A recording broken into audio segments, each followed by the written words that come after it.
I.Eat.Games, yeah. Hey, Jedi Mark here, and we are taking on the ninth sister. Again, she is back from the first game, and this fight is also very challenging, and it's a lot of fun.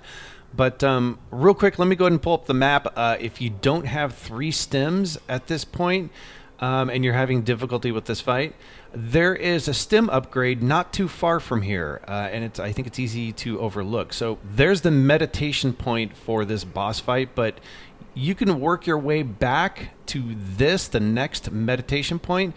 You can wall jump up there, and there's a chest, and there's a stem upgrade. There's a mini boss fight there, not too hard, but it's worth having for sure. Now, let's go ahead and get started. The first thing I'm going to point out is I ended up using the dual lightsaber. It worked pretty well for this fight, so if you're having some issues, try that.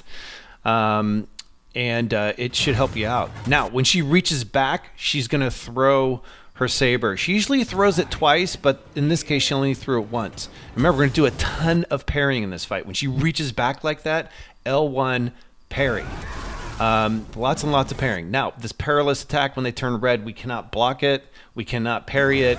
You have to dodge it. So I kind of hover my finger, one of my fingers, over the dodge button in this fight. You might want to try that too. Now, try to parry the lightsaber, not the actual boss.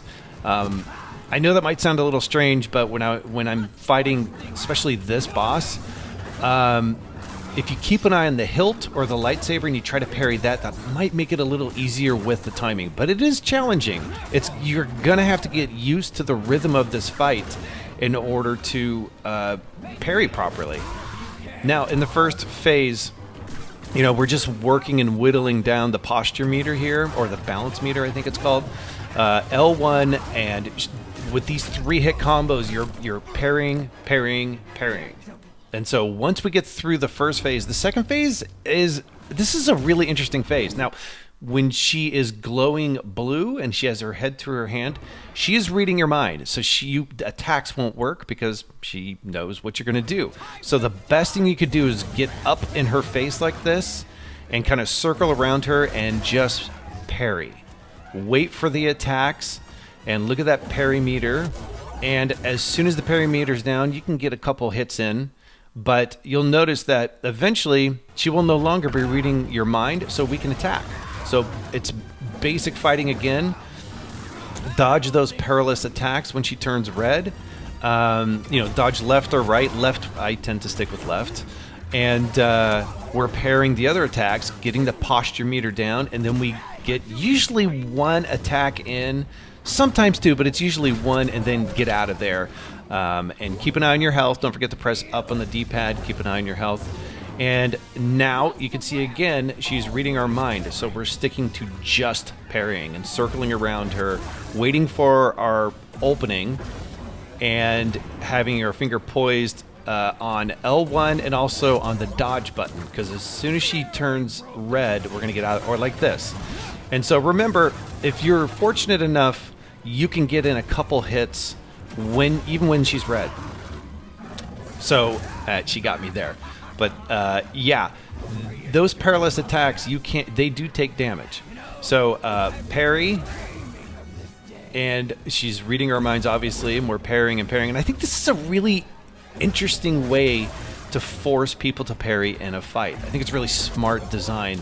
It's like a skill check, and they're letting you know there's going to be a lot of parrying in this game, and you've got to get good at it.